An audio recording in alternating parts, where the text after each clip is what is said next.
Hi, my name is Elizabeth Zanzinger, and I work and teach in my current studio space here in Berkeley, California. The next 30 minutes represent my foundational approach to both drawing and painting, and I really do hope you find them useful. You can see more about my studio by checking out studiozanagonda.com.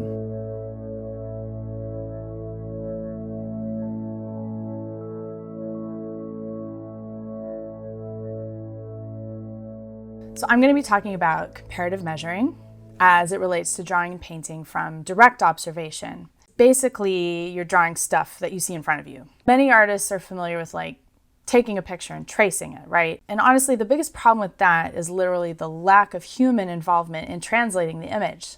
So you might be able to get a perfect copy through tracing something, but that's literally not the point that I'm trying to make here. What happens when you force yourself to try and draw what you see accurately is that you're taking all of that visual stimuli that you're getting and filtering it through your own understanding. So by doing that, you're giving your work an innate sense of design, your design.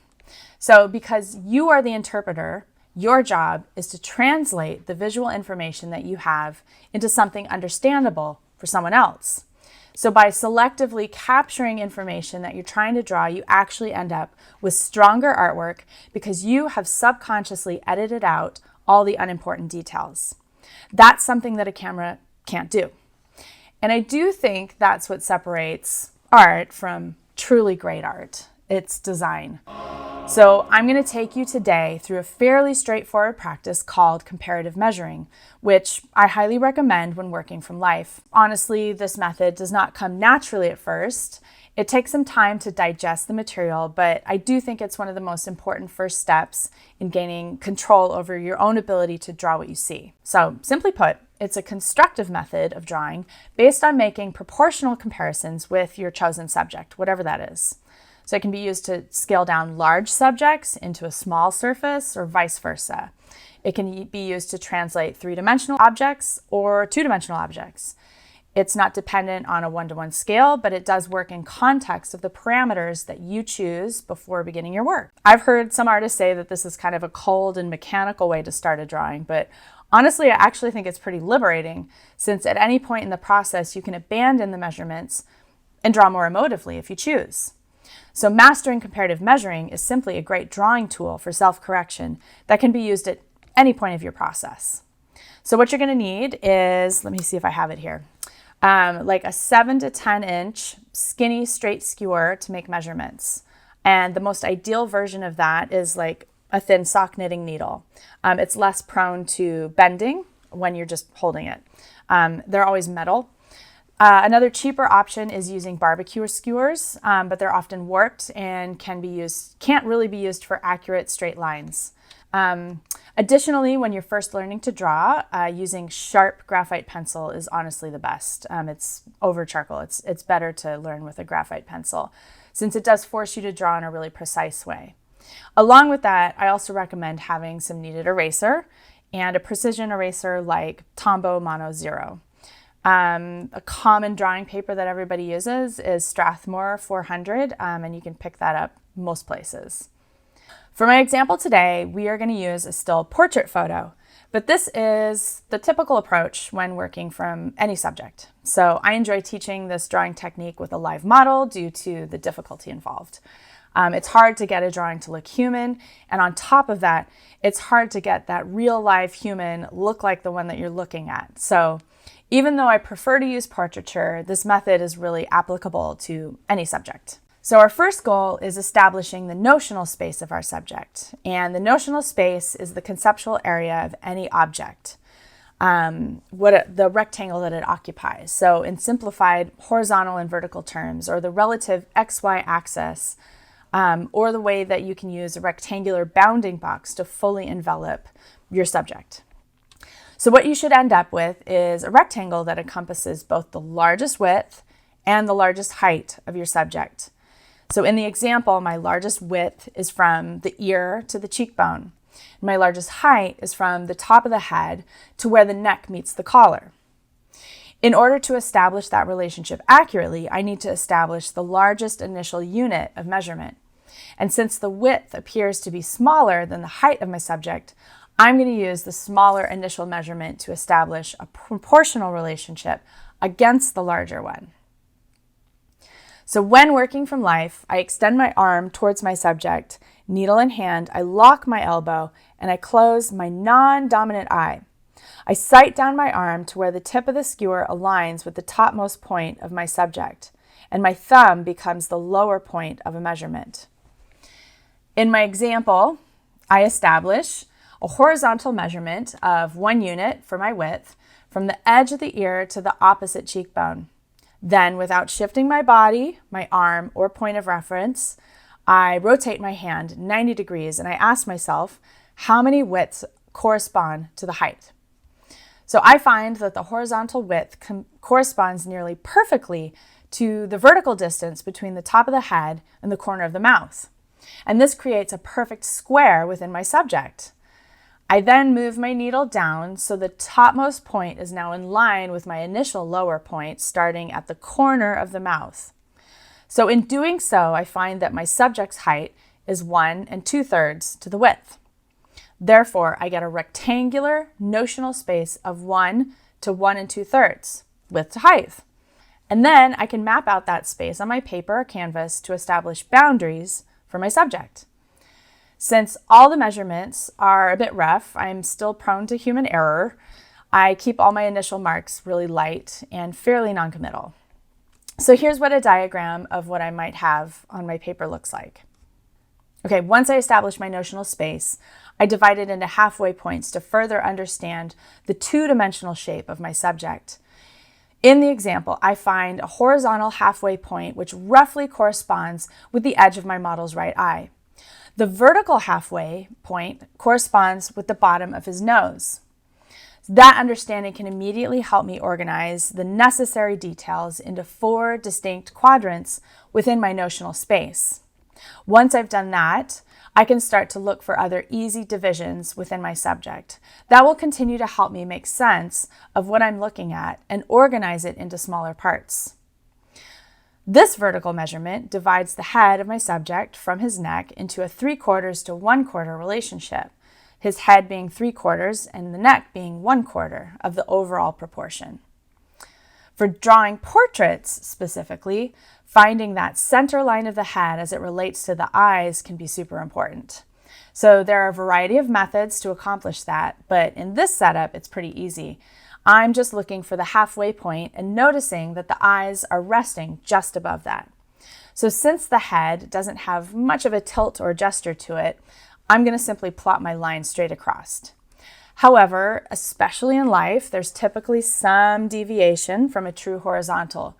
So make sure that you look for even the slightest tilt in your subject and establish that at this beginning stage. So I am noticing that the eyes seem a bit tilted in relationship to one another. I'm just going to keep that in mind as I go forward and decide whether I want to put that in or not. Now that I have a relative vertical location for where the eyes are located, I can start subdividing along that territory to determine the relative horizontal relationships between the eye cavities themselves as it relates to the rest of the head. So I can also start making some observations as to how other proportions within the subject interrelate.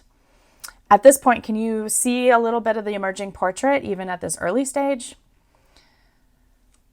Once I've mapped out some of the general relationships, I transition to using diagonals to establish a rough envelope for my subject that is within my notional space. So for parts of the subject that stick out, like the ear, and break the larger geometry, I typically plot an initial large line that can cut through the big shape. And then I build out a secondary angle that accounts for that smaller intersecting form. All the forms ultimately should be included within the envelope, but you should also not lose sight of these bigger connections, like seen here on the left, where the side of the head can relate to and connect with the left side of the neck where it meets the collar. Once I have an envelope making my subject shape more specific, I can return to plotting out a few new relative measurements to further build my understanding of what I see. So at this point of the drawing, I should speed up a bit and I can start adding in some more hybrid information that may be an arrangement of both diagonals and linear measurements. As you compare those measurements along diagonals, it's also called triangulation, just to note. Continue working from the largest relationships possible for as long as you can to the smaller relationships. And if you're taking your time and making good observations, you should start to see a general idea of your subject begin to emerge. Another strategy that you can better implement at this stage is measuring across forms. So in the example, I'm trying to place the top and the bottom of the ear using reference marks that I've already put down.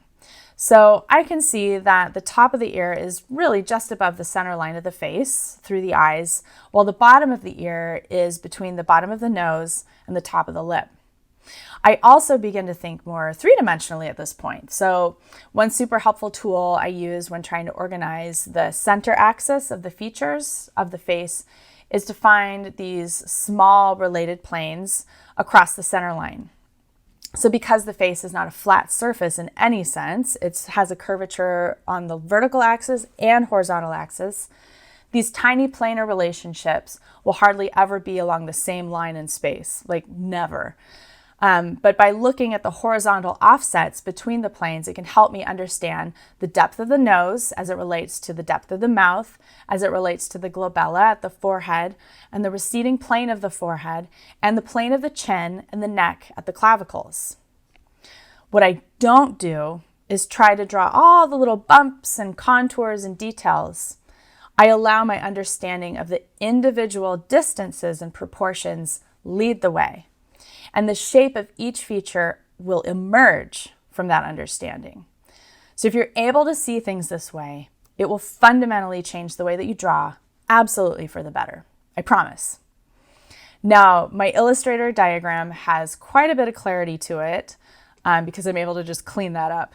But typically when I'm drawing, there are a lot of light little searching lines at this point. And so it is important to clean up your drawing before you keep refining. And so take out anything that's really confusing, that's breaking up the form in any way, or closing things off in a way that really doesn't literally relate to what you're actually seeing. So this concludes probably the most conceptually difficult aspect of drawing from life or observation. And I think that this step is deceptively simple. Sometimes, especially if you haven't done it before, it actually can take quite a while. And metaphorically speaking, it's kind of like getting your chessboard all set up to win your game, but your last move is basically the other 90% of the drawing, all the details and the nuance and shading that makes a drawing feel complete. But if you don't have a really rock solid foundation, you're honestly never going to end up with a solid drawing. The concept that I'm presenting in this video can be implemented in different ways. But I've seen the best results from student artists who spend time really breaking this process down into its component parts and working to gain a command over this aspect of the drawing process, which is essentially being able to see and express rhythms, similarities, and relative proportions through the simplest and easiest mode, line. So for the second half of this video, I'm going to take you through an actual physical drawing process using all the concepts that just were presented to you. I did my best to separate everything out into stages. And one consideration I'd like to highlight is that after about 15 years of drawing from life, I personally really don't need to plot out every little aspect of my drawing anymore. And that's honestly what you have to look forward to with a lot of practice. But when you're just starting out, in order to be able to see how different components of your subject interrelate, I do think it's really important to plot them out on paper in a way that's super clear to you. So as you get comfortable with being able to control your drawing and its relative proportions, all those little notes that you put down can become more invisible as you work, as your eye becomes more sensitive to seeing different distances and relationships between the elements of your subject, as you transition from a two-dimensional interpretation of what you see to something that's more three-dimensional. And as I said earlier, this drawing practice does not just apply to portrait. You can use it for almost any subject, but I simply enjoy using the mode of portrait to present and practice drawing and painting from life because it's really tough.